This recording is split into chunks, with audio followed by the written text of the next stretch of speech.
Hello and welcome into another edition of Talking Bengals. We are very somber after another crushing, debilitating, humiliating, add any other kind of adjectives in there that you want to talk about, loss.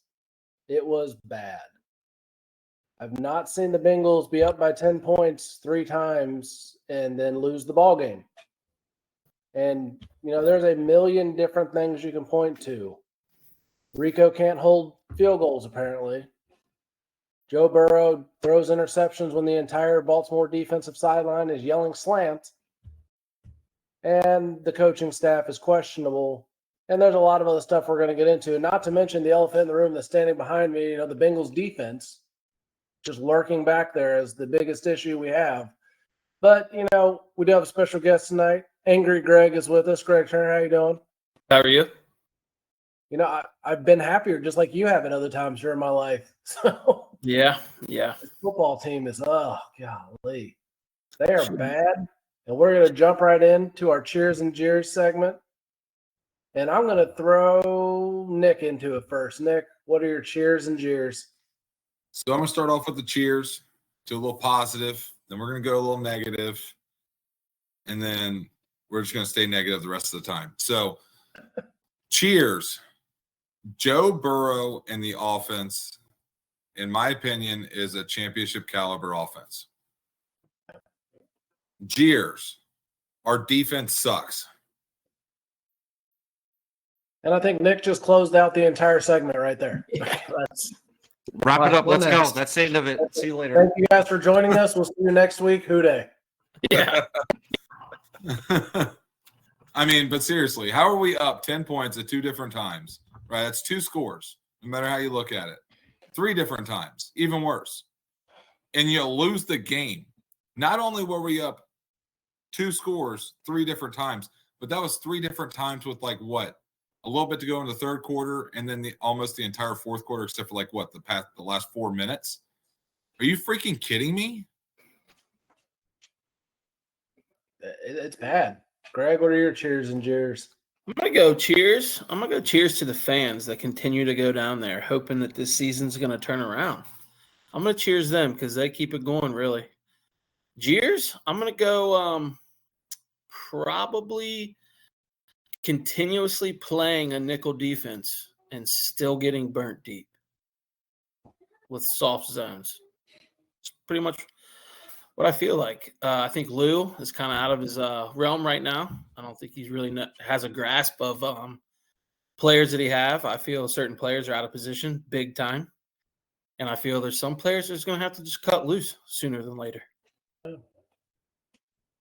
yeah, it's pretty much what I got. Burnsy? I'm dabbing my daughter up right now. Hold on one second. My cheer goes to the Terror Twins since no one's brought them up.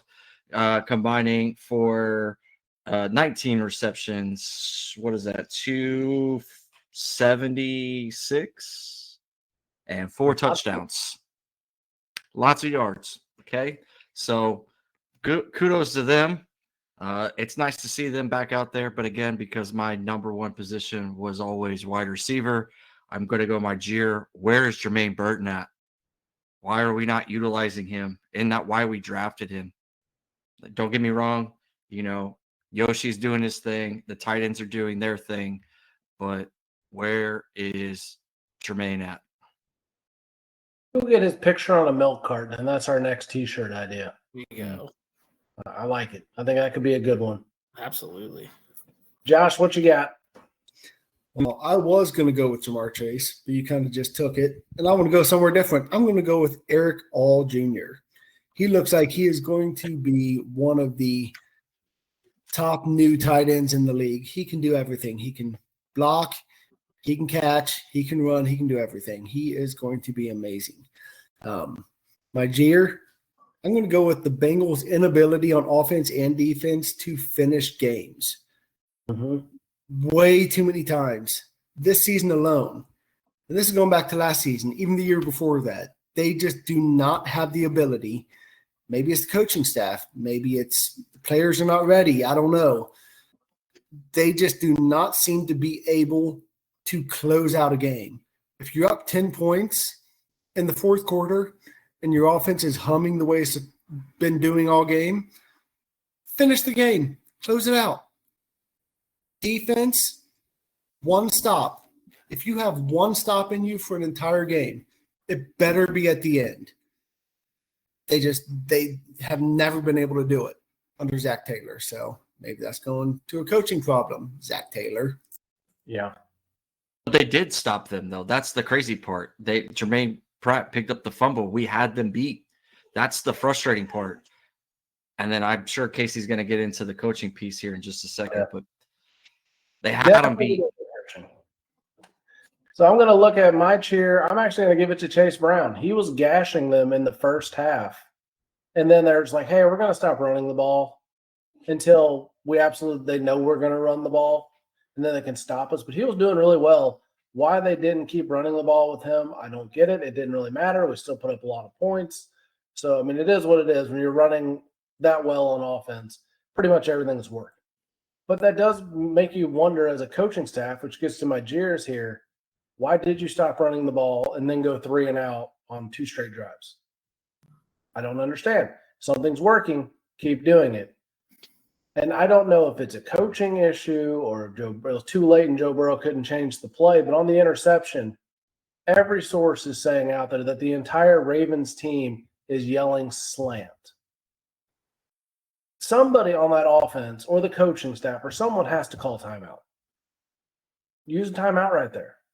Change the play. Do something. The whole momentum there, and people say, oh, you can't blame Zach Taylor for coaching malpractice. It's not his fault. He's doing what he can do, and that's why you paid That's why you paid Evan McPherson in overtime, because he can make those tough kicks. The problem is, no matter whether you're in football, other sport, military, whatever your job is, when things go to crap, it's never one thing. Don't blame Rico. He's still a rookie. He's young. That's a high-pressure situation. Hasn't even been in that situation. Exactly. It should not have been on him. It should never have come to overtime. There is a whole trail of mistakes that led up to that. And there was things that happened in the first half that they could have done a lot better, and they didn't. And then the second half, when the offense scored a touchdown, the defense couldn't stop them. When the defense stopped them, the offense couldn't score a touchdown. You're not playing total football. And that comes back to coaching staff and culture. And that's the culture, something I'm going to get into a lot deeper later on, because I have a whole Nick's favorite show that you'll never watch, Ted Lasso thing of how are we keeping a sinking ship together? How are we keeping this team together? Because we've all played on bad teams. We've all been on teams where you have a lot of talent and they can't find a way to win. And the first thing that dies is the culture. So that's my cheers and jeers. Show your pride for Ken and Willie Anderson's Hall of Fame candidacy with our exclusive t-shirt. Featuring a bold design, this shirt lets you celebrate 2 football legends. Plus, 30% of proceeds go to the Ken Anderson Alliance and Willie Anderson Lineman Academy. Wear your support and make a difference today. We're going to look into now, is there any hope? There's 4 games coming up, very winnable games, in my opinion. So you got the Giants coming up, then the Browns, then the Eagles, then I'm drawing a blank, then the Ravens. Who am I drawing a blank? Raiders. Yeah, so those are 4 should be winnable games to a team that's putting up 30 points a game right now, basically. I should win every ball game, 30 points a game. So, Greg, since you're jumping, I'll let you tell me first. What is your prediction for how the record's going to be after those 4 games? I'm going to go realistically, probably 2-2. Honestly, actually, probably 1-3. But I think 3-1. I really see him pulling it together. I think it's going to come within the locker room, not outside. I don't think this coaching staff knows how to handle or do what needs to be done or accept accountability when stuff goes bad. I feel like there's a lot of ricochets from press conferences and other types of things.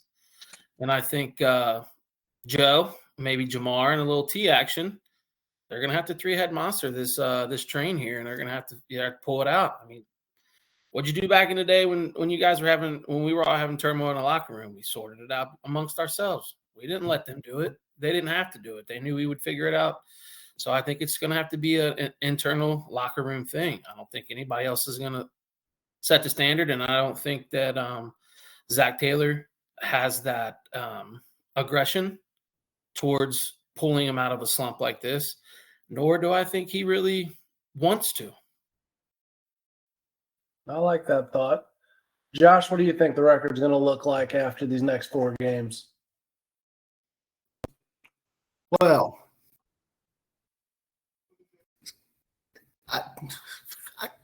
I don't know, man. This is a horrible question because they should be the Bengals should be undefeated. Looking at how they played on offense, aside from the Patriots game, the Bengals should be undefeated right now. So this is a stupid question. I don't like it. Whoa. Stupid question. Kind of hard. No. I could easily see 3-1. I mean, they're probably going to drop the Raiders game. I mean, that just seems like a game the Bengals should lose, even though the Raiders are not very good. They have Bo Nix, right? That's Buffalo, Denver.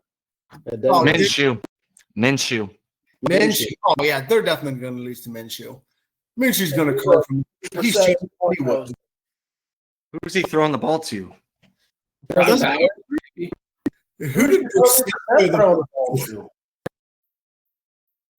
I mean, it doesn't matter who he's throwing the ball to. He's just going to carve up this defense because he's not a great quarterback, but he's good enough, and that's all that needs to beat this defense. But I can see them winning 3-1. So right now we definitely have some 4 and 5s. That's what we think the overall record is going to be after 4 games so far.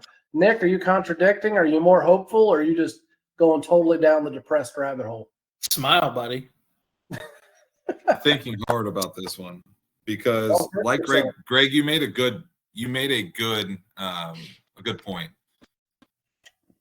Great teams are formed in the locker room, not by the coaches, but by the players. If Joe Burrow has the intestinal fortitude that we all think he does, and Jamar Chase has any form of leadership in him, I think Mike Hilton, stepping up and taking some leadership role. If they get the locker room together and get their affairs in order, I see us going potentially the next 4 games 4-0. I see us dominating New York. I see us dominating a terrible Cleveland team. I see us preparing for the Eagles game like you should prepare for the Eagles game because Hurts is a good quarterback and he can run just like Lamar. So you prepare for him just like Lamar, except for you actually stop him from throwing the ball. And then you got Vegas, which is you got Minshew. It's Minshew. Depending on the day he's having, depends on whether or not he can throw a ball to receivers. I mean, I think realistically, I think the next 4 games puts us at 5-4. It's the optimism. I like it. Burnsy, I'll let you go next, and I'll close out the segment. So before I go into the next 4, let's look at the caliber of quarterbacks the Bengals defense have played so far. You've played potentially your number 1. You've played probably your rookie of the year, offensive rookie of the year. Andy Dalton on some weird resurgence. Lamar Jackson. And then in week 1, you played a dude that's already been benched. Unless he plays the Bengals again somehow. Yeah. Now let's see how we do against Daniel Jones on Sunday. I mean, Neighbors is pretty good. He's part of LSU, right? The wide receiver U down there. So we'll see what happens with that one. If we can get somebody to guard him and actually guard him and not let CTB try to play man, because apparently he can't do that. Position. He needs to find a new home position-wise on defense. Oh, goodness. Let's see. The Browns are lost in the sauce, man. Like they can't get out of their own way with this Deshaun Watson ordeal, and I thank God that the Bengals never tried to pull that trigger to bring him to Cincinnati, because dear Lord, the Eagles. I think there's going to be issues with the Eagles, right? The Eagles have AJ Brown. They've got Devontae Smith. Saquon.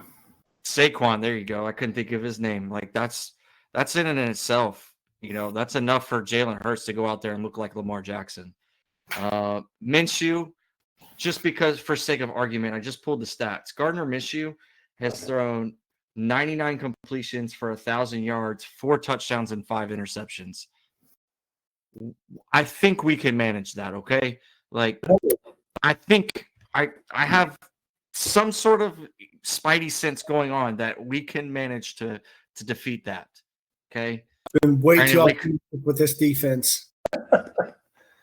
Yeah. Anyway, What I'm hearing from Zach here is, and correct me if I'm wrong, Zach, but we have should win, track meet, should win. and then that leads us to the Ravens, and I think that we go in there and win that game. So I think at some point we've got to figure it out. Like we've got a bunch of people on this team that just need to step up.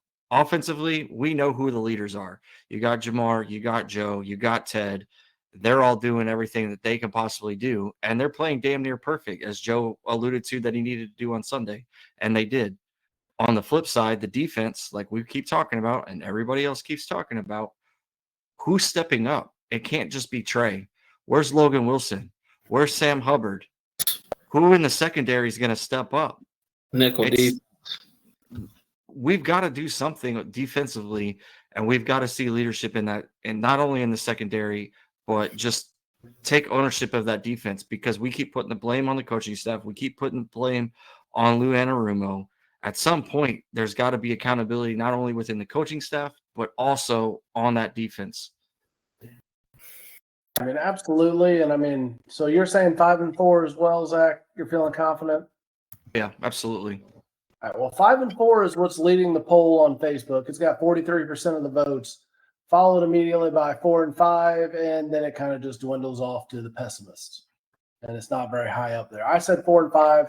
That's what I'm going to go with. I think they'll go 3-1 because Philly's going to be tough. That's going to be a very tough game, and they have now lost their 2 track meets. They've not been able to close out the track meet games. They could have won it. And bear with me on this one because I'm calling out the entire Bengals defense, and I'm going to make Nick's head explode because there's some stats that I'm going to drop on you guys right now. Stat 1. They're the only team in the history of the NFL to score over 30 points and lose this many games. It's unprecedented. It's never happened. Don't get me started. Please don't get me started. Please do not get me started. Oh, he's doing it. I'm not. I'm still talking. How in the world, Casey? How in the world do you score 30-plus points a game and lose 4 out of 5? Yeah, I'm glad you chase that.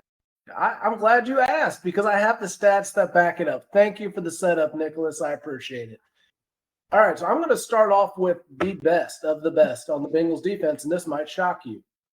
PFF grades, Logan Wilson is the best, 80.3. He's putting up a solid B. I like it. When I first saw that, I was like, okay, maybe this isn't going to be as bad. Jermaine Pratt, 63.7. That's your 2 major linebackers. Yeah, other people mix in, but they're on the field 90% of the time. Next, we move to the most abysmal position. Any guesses on what the most abysmal position is? CTV. Corner. It's not the defensive line. It is not the cornerback room. It is the safeties, for the love of all things holy. Wow. 57.4. Geno Stone, 37.8. And Jordan Battle, 30.7. Good. You said Jordan Battle? Yeah. He played. Has he even played? Yeah, he played terribly Sunday. Terribly. Well, like for 2 That's how bad he played. You didn't even know he was in the game. Because he When I wasn't made covering the joke- anybody.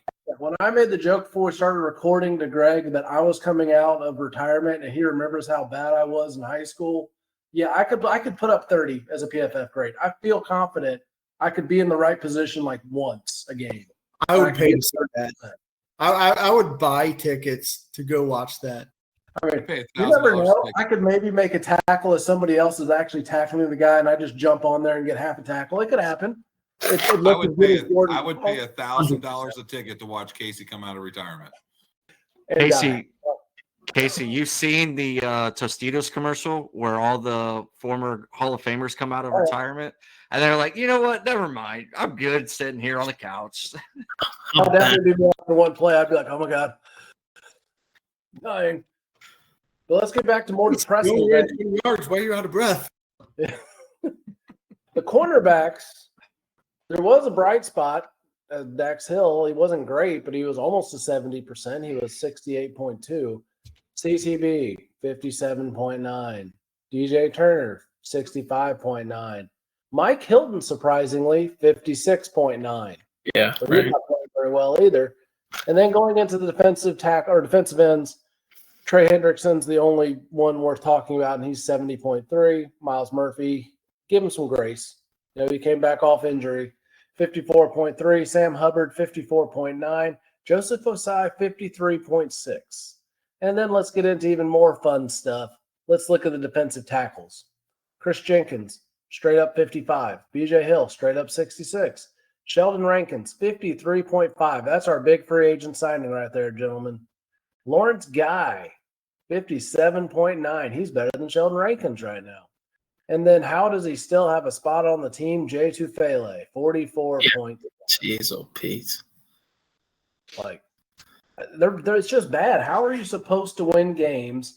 And I know we've talked about, yes, the culture needs to come in the locker room. But at the same point, it's on the coaching staff, in my mind, from a strategic standpoint, that Lou Anarumo and Zach Taylor kind of blew my mind a little bit in the press conference where he's like, well, you know, I've always coached on the offensive side of the ball. I'm not going to tell the defense how to do it. That's fine. I respect that you know your strengths and your weaknesses.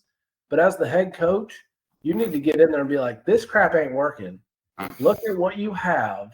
Look at what you can do well. And I'm not saying it's the best, you're an A+, but what can you do at a C+ level? If that's play base and you just stay at a base and a cover two all day long, stay in base and cover two. You know, bend don't break if you absolutely have no other options. But blitzing 41 times against a quarterback that destroys blitzes seems pretty stupid. You know, trying to play a soft zone when your DBs have shown that they can't play a soft zone and get to their areas is stupid. Find what they can do. Put a defense together that maybe only has 5 or 6 different looks. If that's all you can actually manufacture, I'd rather you be good at what you try to do than try to do a lot of things like crap. So to me, the coaching staff has to figure out, look at what they do well or well enough and just lean into that. And I heard Mo Egger was hilarious today. If you guys have not checked out his show, you definitely should. But he was saying, like, you know, the Reds games, you have the 10K sign. They need to have P signs. And every time you punt, you put one up. And you just need 4 of those a game. If the defense can force 4 punts a game with the way the offense is playing, the Bengals are going to win. And I agree 100%. I mean, you're 100% right. I mean, at the end of the day, it's all about management. It's all about the management of the team and how you run that game. And the hard part is that they continue to run these soft zone defenses, and the tight ends just tear us to pieces, or these slot receivers tear us to pieces on these short outs, or the running back coming out of the backfield in the flats, and nobody's covering them. They're wide open. Nobody picks it up. Nobody. It's like this is high school football strategy that all you have to do is cover the flats. Have one guy that's his job on that side of the field. You cover the flats. You know what? That makes me think about it. And I don't want to go into it because there is still some hope. We're 1-4. But honestly, looking at the next 4 games, the next 4 games will determine the season, I feel like. If they get back to 4-5 or 5-4, they've got a legit shot to make a run at it. if they're 3-6 or worse, it's over. You might as well start selling players. You're not going to re-sign T. Higgins, sell them. We'll get into that in a couple weeks. Hopefully not ever this season. But if it gets there, that's a topic for the trade deadline. I don't want to spoil material in a sad season if it happens that way. But the thing I want to ask now, and keep it brief and don't get on too much of a soapbox, and I'll try to do the same. Who is really to blame for the state of this team? And Nick, I'll let you take it first. And I think that the state of the team, you're going to have to put that on the coaching staff. I mean, putting guys in positions, essentially trying them out here, there, and everywhere. I mean, and then running a soft zone defense. I mean, seriously, just run a 4-4. You know, your cornerbacks cover the wide out, and then you zone everything else. Nick played offense. Yeah, who cares, right? Play man on the best receiver, and then everybody else is zone. You know, screw it. I don't know. I don't know how to play defense. I know offense. I'm good with that part. It's easy. So on defensive line, it's easy. You just go get the guy with the ball. Who? Me go ball. No, but seriously. Way to keep it brief, man. Very brief. I'm trying to take Casey's time. So, I mean, essentially, you just got to you got it all falls on the coaching staff from top down. Greg, who do you think it falls on right now? I'm gonna go straight up Zach Taylor alone. I mean, obviously coaching staff, but he's not that guy, dude. He's not the guy to tell somebody what to do because he's also scrambling on the sidelines to find his next play on his 4x8 play sheet he's got over there folded in his front pocket. I mean, come on, man. You want to call plays? You got to manage a game too, as you went back to at the beginning. He's just not doing it. Simple as that. He's not telling people what to do. He's not managing a game. He's trying to figure out an offense. If you want to call plays, be an offensive coordinator. Exactly. Josh? I'm going to go a different way. I'm going to say Duke Tobin. Oh, dang it. You got me. This team was built in 2021 with a bunch of great players that went on to great success elsewhere. But now they try to pick up guys that had one great year. Look at Nick Scott. Nick Scott last year. They thought he was going to be the answer. Oh, look, we got a safety. We got rid of Jesse Bates, but we got Nick Scott. He was on a Super Bowl team. He beat us in the Super Bowl. No, he did not beat the Bengals in the Super Bowl, and it showed because he sucked. That's why they were able to light him up last week in Carolina.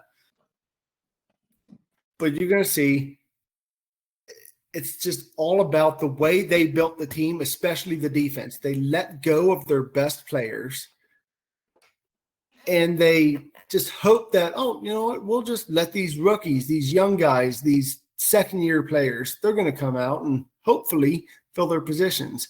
Didn't work last year. It's not working this year. Worst defense in the league. And it is because the players are not good enough. Yeah, they're bad. Zach?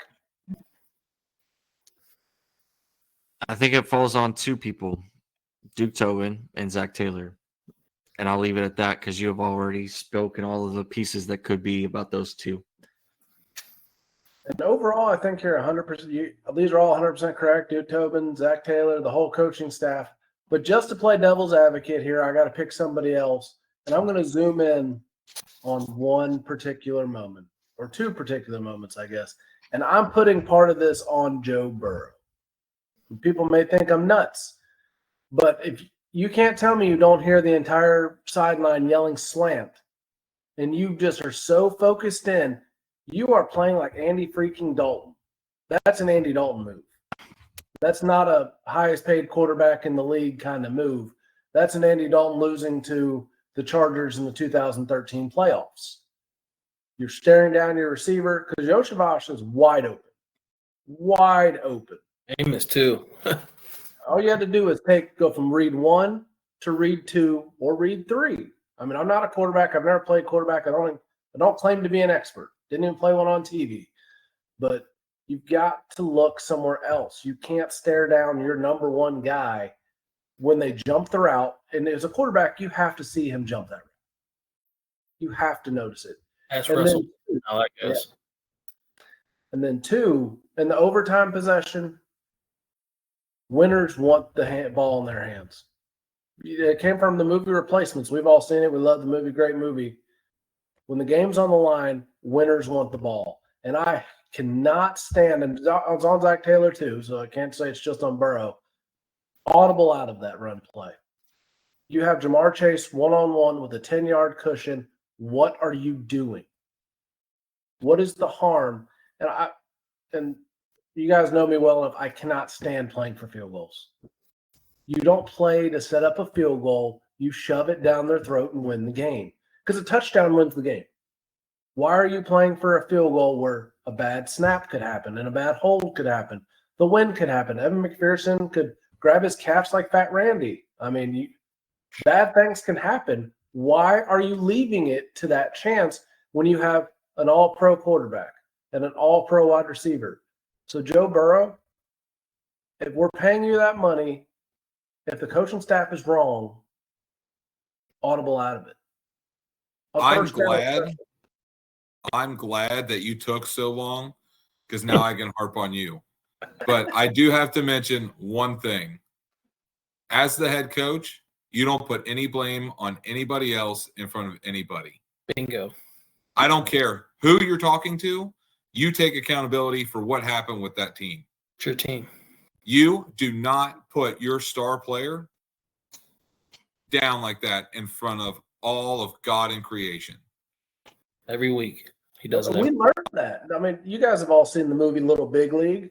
Billy Haywood, the little 12-year-old coach in the Twins, taught us that. You know, the guy didn't do the hit and run, and he didn't call him out in the press conference. He said, man, I probably should have called a hit and run. Maybe I'll do that next time. Yeah, when a 12-year-old knows how to do it, that's what makes me really concerned. And we'll jump into that topic, and I'll stop talking for a while. But how bad is the culture looking right now? Zach, what do you think it looks like inside that locker room? It's dead.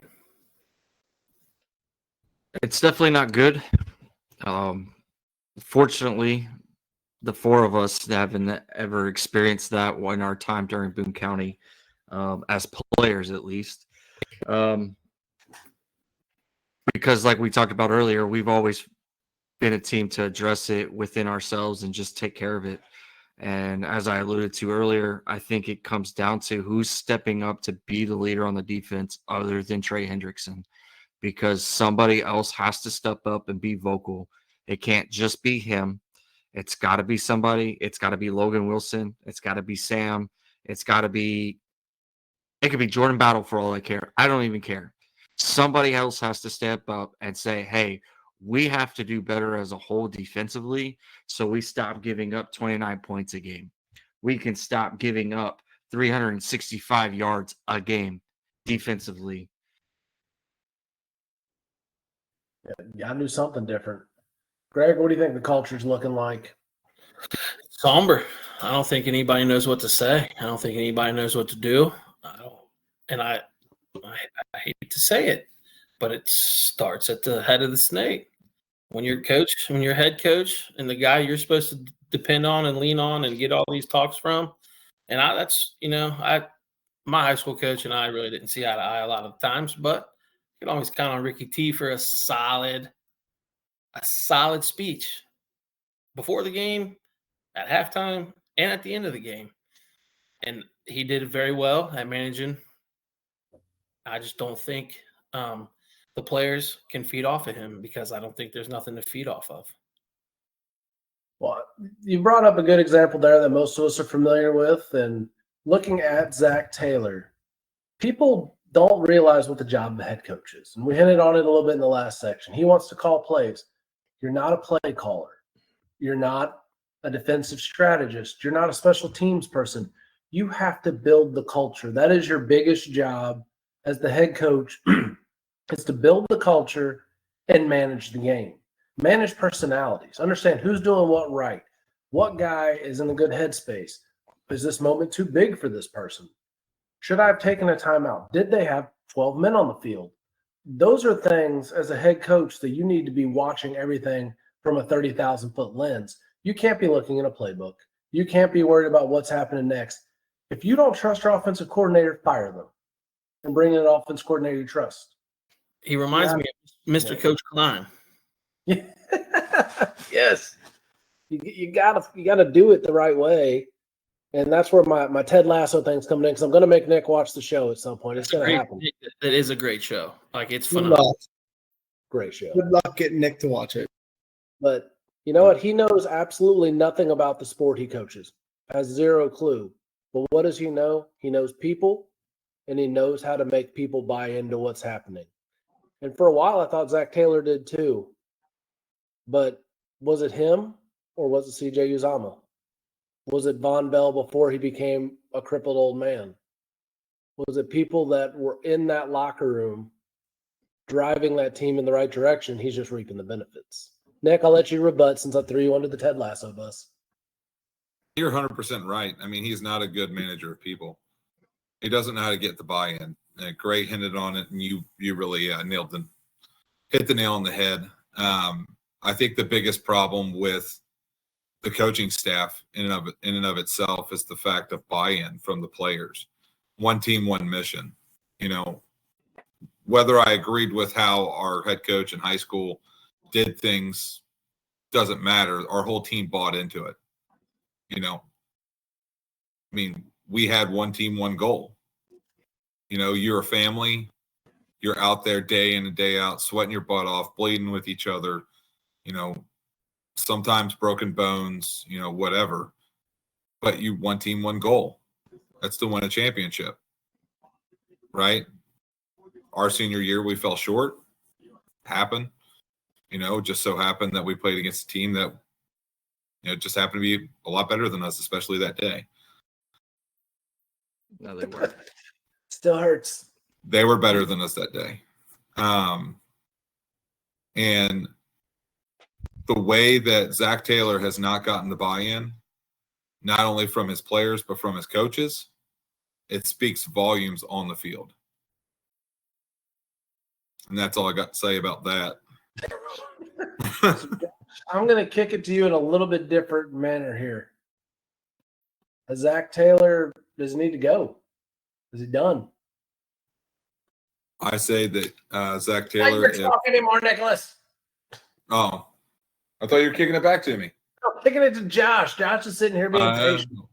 Okay. I'm just listening, you know, soaking it all in, trying to gain some knowledge from you all. I wouldn't say he needs to go, but there kind of needs to be an ultimatum. Give up play calling. We say it every single year. Give up play calling. You're not good at it. Bill Belichick did not call his own plays. He did not call the offense. He managed the team. He made sure everybody else was doing their jobs.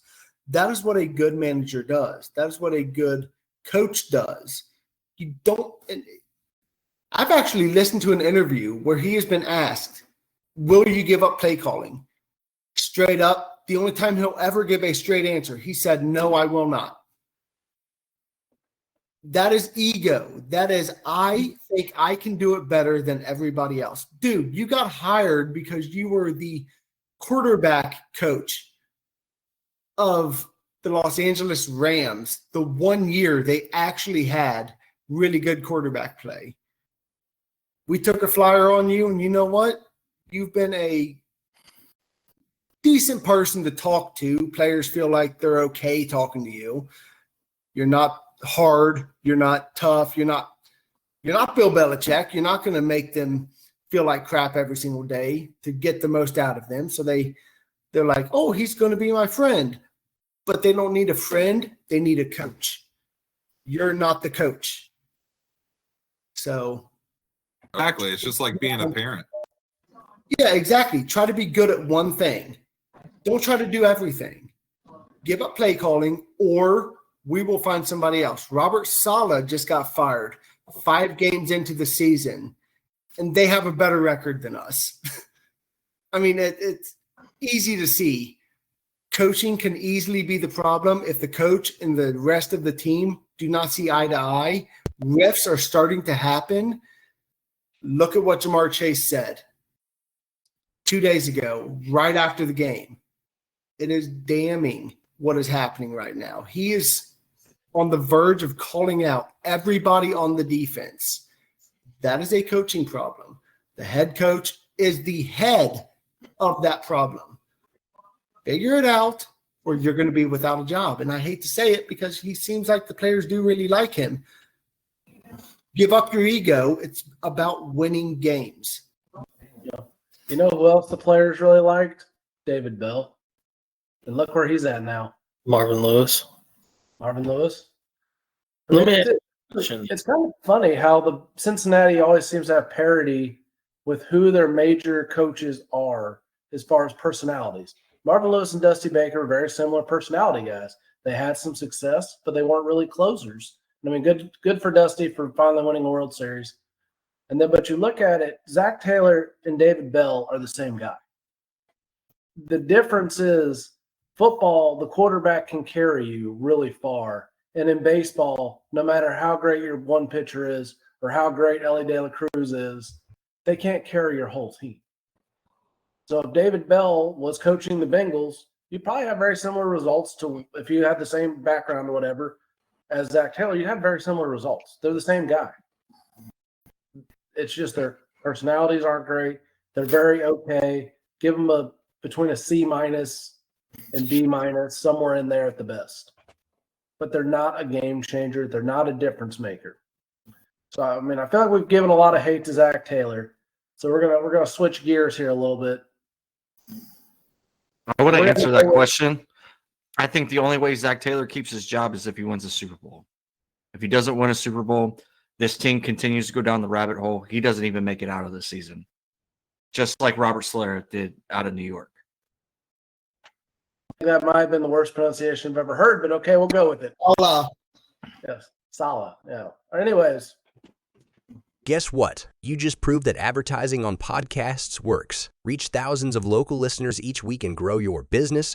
Reach out to Talkin' Bengals today to find out more by emailing talkinbengals@gmail.com. We're going to move into trivia here. And again, Zach showing his Boone County public education. But we're going to do some trivia, and I'm giving toss-ups, such freebies this week, just like our Talking Bengals challenge question is going to be the biggest, easiest question that we've ever had going into this week because we just want to give away some shirts. Heck, we may give away more than one shirt if people get it right. So if you're not out there submitting your guesses, you need to do so. But before we get into that, trivia. Since the Bengals are now 1-4, when is the last time that they were 5-0 after 5 weeks? 5-0 is when they went 8-0. What year was that?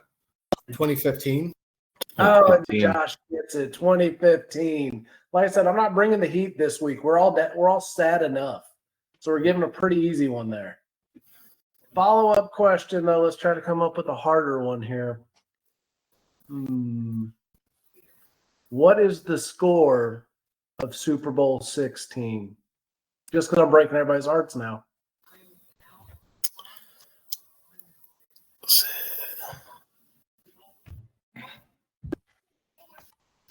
Wasn't it like 31-24 or something like that? I was going to say 31-28. Nope. Super Bowl 16. Let's see. You don't even know the answer. I don't. I got it backwards in my head because I came up with it on the spot. I was thinking 23. So now I got to double check my math. 27-13. 27-13. There we go. So sorry. Is that right? You looked it up. You looked it up. You Yeah, cheated. you got it. Straight to the lock, boys. Yeah, I was thinking Super Bowl 23, and I was like, wait a second, I said 16. Dang it. Anyways, jumping back into other stuff, because this is why you tune into this show. We do it on the fly. It is what it is.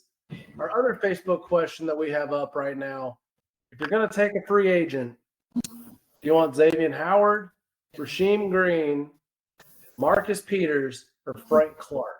So I want to give each of you one of those guys, and you've got to defend why you want them. And Nick, if you have no idea who they are, just lie through your teeth and say you like. I'll tell you what position they play. So Thank Nick, you. I will give you Rasheem Green, who is an edge rusher. I think that he's going to be a great pickup, someone that we could potentially use to. He plays We football. could. Me play football. He's going after balls. No, I think that he could be potentially a good pickup. Someone to put a little bit more competition with Sam Hubbard and Miles Murphy. Competition always breeds better results. Always. Because I know Zach's feelings on this already, I'm going to give him Xavier Howard. Do I need to brief why I think he should be on the team? Because I know that's not what you wanted. I looked at your answer already. Yeah, absolutely not. I don't want anybody over the age of 30 on our defense because they can't play the position over the age of 30 now. So, I mean, he's got a bright side, right? He's pretty decent at corner. So, I mean, maybe you bring him in and he is a Mike Hilton. He's a nickel. But like Greg said earlier, like I'm tired of seeing a nickel defense or a dime defense out there, So that's how I feel about Xavier Howard, as well as the other corner. I don't even know who he is, but whatever. Also, the Super Bowl 16 score was 26-21. So I was still wrong, even though you still told me I was right. So I'll take it as I won. Well, sure, because I didn't have a chance to look it up in the middle of it. I mean, 23, I know the score by heart because I've watched that replay a million times, but then I realized, damn it. Dang it. I said the wrong one. I'm getting us all kinds of crap tonight. All right. Let's just keep it rolling. I'm just going to keep it rolling. So, Greg, since you are a defensive lineman or were in a former life, I'm going to give you Frank Clark. Well, Legion of Boom. He knows what it takes to be a good defender. He knows what it takes as a team to be a good defense. And he's mean and nasty. And I don't think we have anybody like that right now. And it's same as true as what Nick said about competition. Shows its head when it's time to be shown. And I think that would be a great addition just for leadership alone in the locker room, because he will be somebody to stand up and bring them together. I like it. Josh, you going to talk to us about Marcus Peters and why he's a good fit? Yes, and I actually just voted for him in the poll because he is not washed. He's not too old. He might be our age or something like that. Younger. 31. He'll be 32 next season. Oh, so he's younger than us. He's fine. If Casey can come off the bench and play safety for the Bengals, he can play cornerback because he's still in shape. I'm a shape. You're A shape. Yes, we're all A shape now. The shape might not be football shape. Yeah. But no, I mean he's had productive seasons. Not quite the best, but he's probably better than half the guys that we actually have starting still. So, I mean, maybe his veteran presence could let these young guys learn how to actually play cornerback in the NFL instead of letting everybody run 15 yards behind them. Well, I mean, Facebook would agree that a cornerback is the way that we want to go. It's at 57% in the poll, and I'm going to agree. Yes, Xavier Howard is old. You don't want him for anything more than the rest of this season.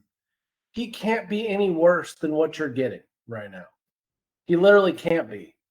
If he's as bad as CTB, okay, then you cut him and cut your losses. But what if he comes in and plays shutdown or anywhere close to shutdown like he did a couple of years ago when he was one of the top 2 or 3 corners in the league? If he gives you top 15 corner in the league, that's improvement over what you have right now. If he gives you top 30, probably, you're still better than what you have right now. Because CTB went from being all-pro caliber, like in conversations to be an all-pro this year to somebody's breakout year to he may not have a job next season, in my opinion. Like, he's bad. Very bad. He's not bad. He's in his own head for whatever reason. He keeps thinking that he thinks he's better than what he has been majority of the time because of 3 plays that he's made all year. But Eli Apple have just talked trash and not follow it up with actually playing good. Out of position. Yeah. Don't slander Eli Apple on this podcast. He made one great play in the AFC title game. That's all we're ever going to mention about Eli Apple. Nothing else. Just that one great play. That's it. He didn't even play with the Bengals for it. Was there to get the ball. Yeah, hey, just one play. That's all we're ever going to give Eli Apple. But, yeah, there's got to be something. CTB, and I'm disappointed. Yeah, you don't run your mouth and not back it up. And now I'm afraid, like Zach said, he's in his head. It's really hard to get out of your own head, especially when you talk a lot of smack. And then you're one of the reasons you lose games. I mean, yeah, in Washington, that the last touchdown happened on Dax Hill, but that wasn't his fault. That was great coverage. Sometimes great throws happen. There's nothing you can do about it as a DB. But when you're getting burned by 5, 10, 15 yards, that's bad.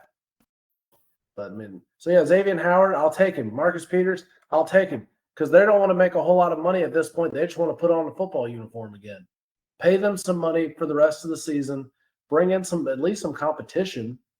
Do something different because, having the other rookies that we have out there right now, they're not doing competition. They're not pushing these guys hard.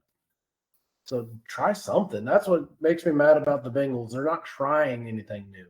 They're just going with, we're going to get better. We're going to get better. That's insanity.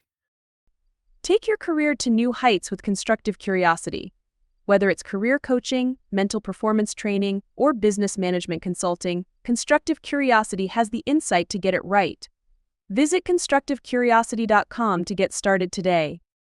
But trying to bring us to a more lighter subject again, let's hate on our favorite former Bengals punter who dissed us and didn't come on the show, Drew Chrisman. He is a true class act. I mean, wow. This guy, not only can you blow an AFC title game, but you also can't be classy. And I really wonder if he's still trying to get back into the thing he was doing, going back to Ohio State, putting on a uniform. It's not going to do well for you, man. That team you're playing for, which, Zach's got behind in the good old US Army, they don't play that crap, man. So if you wanted that to be your next career route after you wash out again in football, you probably just screwed it up for good. So congratulations. Good job. Zach, I'll let you take the next round of hate for Drew Chrisman. Buddy, that rookie punter has punted way better in the 5 games that he has played than you did your entire time in Cincinnati. That's why you didn't pan out in San Fran. That's why you didn't pan out in Baltimore. I don't want you on this team, my friend. I would tell you to kick rocks like I do some of the kids from UA down here. Just saying, like you ain't worth my time, and I don't want you in my ranks. And I definitely don't want you being a leader. That's for sure, because you don't show it. Man, I did love don't you guys remember when Drew Chrisman was doing DoorDash? Because that's where his future career is going to be again, as a DoorDash driver. And no hate to DoorDash drivers, love you guys. But when he acts like he's better than everybody else, he's no humility.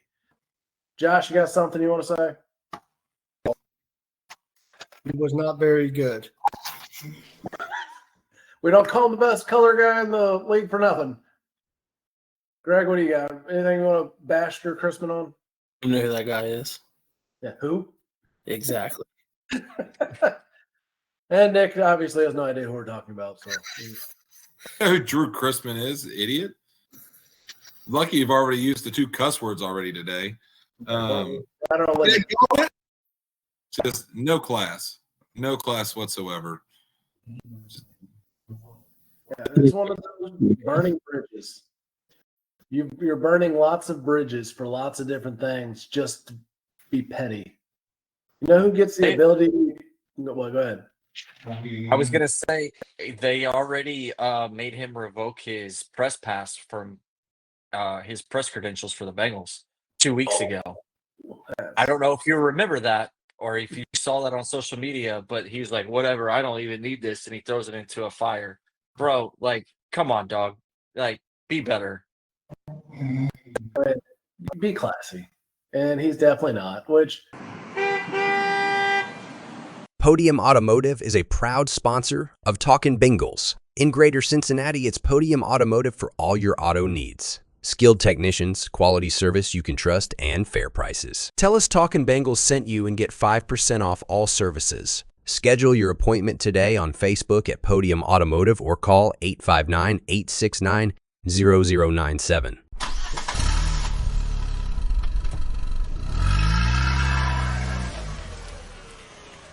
This is a long episode, so I guess we're gonna have to sprint to the finish a little bit here, but it's very cathartic.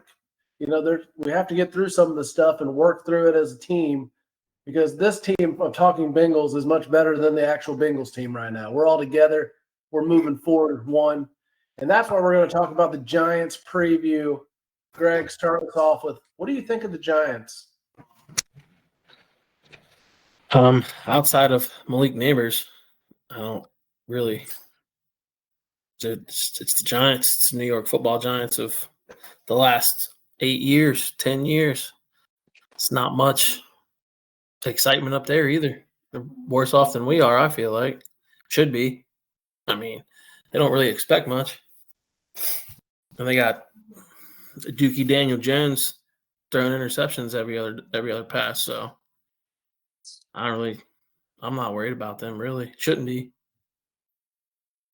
To sum it up, did Greg miss anything? Is anybody actually even worried about the Giants, or are we just going to be really disappointed if the Bengals lay an egg? When they do. It's a matter of when, not if. The defense is still going to make Daniel Jones look like he's not finished in the NFL. Josh, your optimism is just inspiring. If only this was a Giants podcast. We're going to send that clip to a Giants podcast and be like, just put it on there, man. Your fan base will feel better. They really will. Just reach down the sidelines with everybody you got, and you have a chance to win. It's going to happen. We have a chance. But You're right. All you need to do is run a tight end route of some sort. Yeah. The Do they even Bengals have can't a tight cover a end? tight end. Who cares? Put somebody there. Put some They're big gonna old run linemen there. They're going to put their outside linebacker and be like, you're now a tight end. Just go. Okay. I'll figure it out. And the Bengals still would be like, I don't have to cover the guy. Whatever. Yeah, we've had enough negatives. I'm going to go get the ball. I beat the ball. We didn't really have anybody close on our Talking Bengals challenge question last week. Nobody close. So, too bad, so sad. What was it? Rush to pass. Rush to pass, what did it end up? 39 and like 39, 23. So technically this guy was the closest. I had 39 and like 29 or something like that. You can't win the free shirt, remember? Jeez. I don't have a free shirt. But I still at least got half of it right so I can rub it in your guys' face. But we're going to make this as easy as humanly possible. It's still, we can't just, hand it to you. But Joe Burrow passing yards plus or minus 3 yards.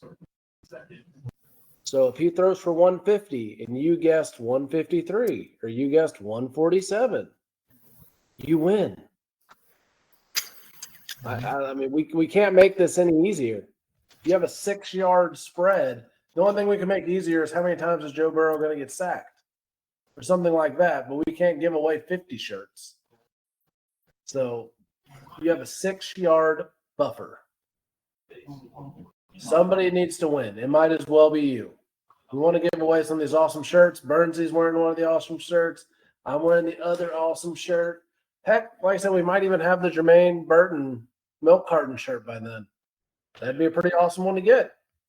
So for years and years, it should have been a Chris Evans one. Now it's a Jermaine Burton one. We don't know what happened to the guy. We'll just figure it out later. But yep, participate, get on there, vote on the socials. We'll get it out to everybody. And then now we are getting into our predictions on that. Greg, how many yards is Joe Burrow going to throw for? Total? Yep. 327. 327. Zach or Nick, someone's recording, right? Somebody's tapping this out. I got you. I'll go last. You guys just keep going. All right, I'm going to go with 302. Josh? 473. Hopefully. Zachary? My fantasy team would love that. Especially if T. Higgins gets half of them. Zach? Hold on. All right. So Josh said, what did you say, 473? 473. Give me, dang it. Give me 427. I'm going to say crazy. I'm going to say 525. So Now, if you are we're going to put him in the record books because he's already 5th in the NFL. I'm going to say if you are into sports gambling, which we do not endorse on this show because we are not paid by any way to endorse it, I'm just saying, based on our previous predictions, don't follow anything we've just said. I would probably say Joe Burrow for 170 yards because that seems like every time we predict something, it goes to crap. So one of us should probably just come back and be like, no, Joe Burrow's going to throw for 12 yards just to hopefully $1, Bob. $1. Exactly. Yeah, one passing yard. We don't know. Yeah, I would not follow our predictions because it's usually the opposite. But anyway, get into our other portion of predictions, score predictions. Zach, I'm going to let you lead off this week because you were really close. You said it was going to be a shootout, and you got really close. Yeah, I was only the Bengals touchdown away from being right. Anyway, so because I didn't get to talk about all the stats and stuff like that. So right now the Bengals points per game versus the Giants is 28-17. Yards per game is 359 to 321. They have us beat in rushing yards per game, but again, they have Saquon, so rightfully so. That'd be the Eagles. The Eagles, big dog. Yeah, well, let's see. Turnovers committed. Turnovers committed. 5 and 7. They've given up 7. We've only given up 5. So we're not turning the ball over as much. The questionable portion, points per game allowed. We've given up 29. In the first 5 games, they've only given up 20. That's a problem. And then again, same yards per game allowed, 365 versus they're only 316. So it's going to be an interesting one. So give me 50 because Joe and Jamar and T and Jermaine and all the tight ends are going to be pissed off.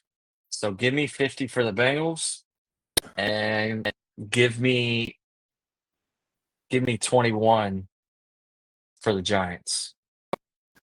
And you went over our limit, so you owe a T-shirt to the swear jar. I say, what did I say? You said the P word. I said pissed. Yep, that's a swear.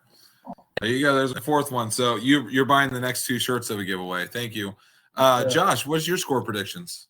Well, first I want to ask, what was your guess, Nick, on how many yards? 525. 525. So that's actually his most yards he's ever gotten, which puts him 4th all time. If he gets 527, he would actually tie Matt Schwab with the Houston Texans. He sucked, but for whatever reason, he got 525 yards. And Warren Moon, both with Houston. So let's hope he can actually do a little bit better than that and get 2nd all time. But I'm going to say it's probably going to be a big day for Joe Burrow, as most of us actually predicted, except for Casey, which you're wrong. I think Joe Burrow is going to throw – he got his career most 5 touchdowns on Sunday. I think he's going to get 6 or 7. This team they're playing mad right now. Every single player wants to go out and show I can beat up on everybody I'm going against, and they're going to just destroy this horrible team. I can see it very easily being 50 sounded so great. I would love to see 50. But I'm going to say 42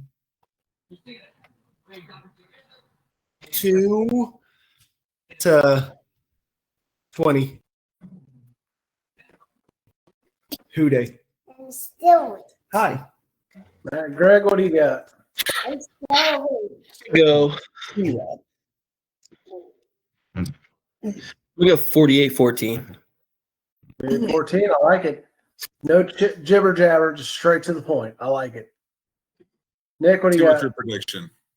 Oh, it's my okay. I'll go next. My prediction: 38-31 Bengals. I think it's going to be an absolute shootout, and it's going to be a heavy passing shootout. I think that the score of 50 something is going to be perfectly reasonable. Let's do 56-42 Bengals. It's going to be the highest scoring game in all of NFL history. You got to score more points then, man. The Bengals and Browns even had one that scored more than that. All right. Nah, I'm not going to go any higher than that. 75. We're 110-0. I do want to say that this is the longest that Zach's actually worn that helmet in history. Wow. Wow. You don't remember how to wear it on the sideline? A lot of hate there. That's bad. I'm sorry. I thought it was funny, and I had to at least say it. Unreal. Zach's Unreal. We're doing it live, Zach. Okay. How do I kick him out of this? Remove participant. There it is. He almost just removed himself with this crappy internet. All right, Nick, you are paying for his therapy. That's now mandated. Zach's His job will do that.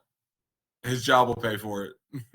Check out the latest Bengals gear with Seeson Enterprises with our Boo Day and Sunday Fun Day tees and sweatshirts. Check out Seeson Enterprises on Etsy or talkinbengals.com to keep the whole family in style this fall. All right, well, let's get to our closing thoughts here. So, Greg, as the guest, we're going to let you give your closing thoughts first. Still a long season. Defense is going to come around. Somebody's going to step up. Zach Taylor's going to keep calling plays. Who day? Some of that was positive. Some of that makes us want to cry. Josh. I trust that Zach Taylor will still call plays.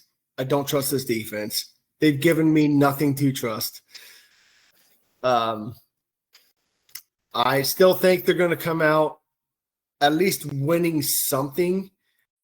They're going to be probably second in the division because they still have two terrible teams behind them. Well, right now they're behind everybody, but they still have two terrible teams that they're going to be in front of in terms of Cleveland and Steelers. I'm not getting that far ahead in the season. You never know what's going to happen. So let's just say who day and just get on with freaking Giants. Nick, what do you want to bring up? I see you pondering something important. Nick's been on the edge the whole episode. All I'm thinking about is how terrible our freaking defense has been the past 5 games. And how much Cam Taylor-Britt talked crap the entire time. And then on top of that, the only defensive player that's actually played halfway decent is Logan Wilson. Okay? The only defensive player. And that's including Trey Hendrickson, who's a beast. Consistently. Yeah. So when we're thinking about what needs to change,